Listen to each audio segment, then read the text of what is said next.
Welcome to the week ahead for financial markets. It's Mike Smith, Senior Analyst and Head of Client Education and Training with you today to look ahead at what is likely to move markets in the next 5 days. We've found five market moving factors that we think are noteworthy.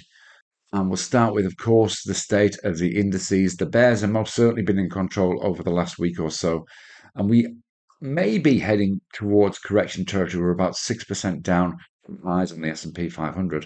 And if we look at the Nasdaq chart, here's the futures contract, and you can see here that last week's close, despite Friday's uptick, was the lowest close since this candle here at the end of October. This technical double top on the weekly chart looks technically interesting, and with the record highs that we hit 3 weeks ago seem like a distant memory at this stage, as a combination of hawkish central banks and potential trade wars influence sentiment.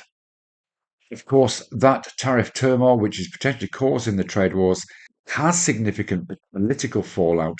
We've had tariffs on, tariffs off, tariffs paused, and really the markets are tiring of this.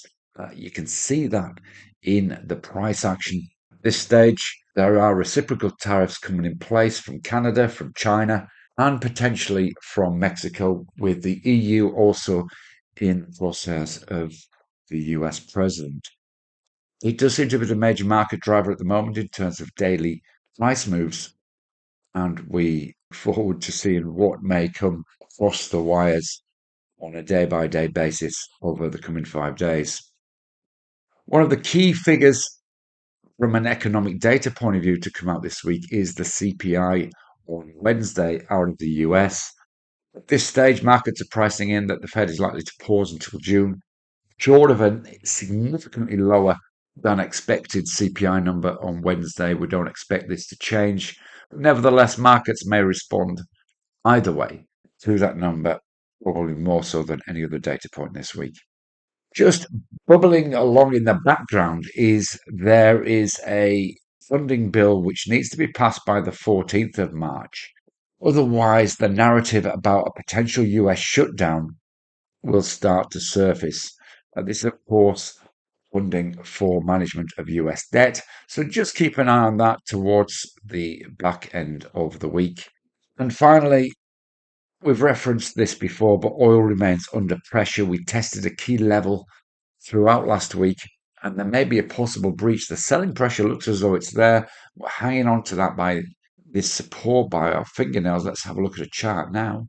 And we put this on the weekly chart again for long-term context, and you can see the significance of this level tested throughout the back end of 2024, also back end of 2023, and again early 2023. This level at 66.45 looks technically significant on the futures contract, and move beneath that would precipitate some more selling. We suggest if we look at a daily chart, you can see there how much pressure it's under. We did get a little pop to the upside, perhaps a little short covering up after what was a soft week. But you can see that multi-week test of this level. So at this stage, we're holding on, but watch this over the next few days. So that's it. There's your five market moving factors this week. Of course, don't forget to join us to get daily updates on this at 12:30 every day with our live market updates and charts of the day.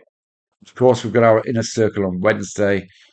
Delighted to see you there if you can make it along, where we have a deeper dive into something related to trading. And of course, we're always happy to help.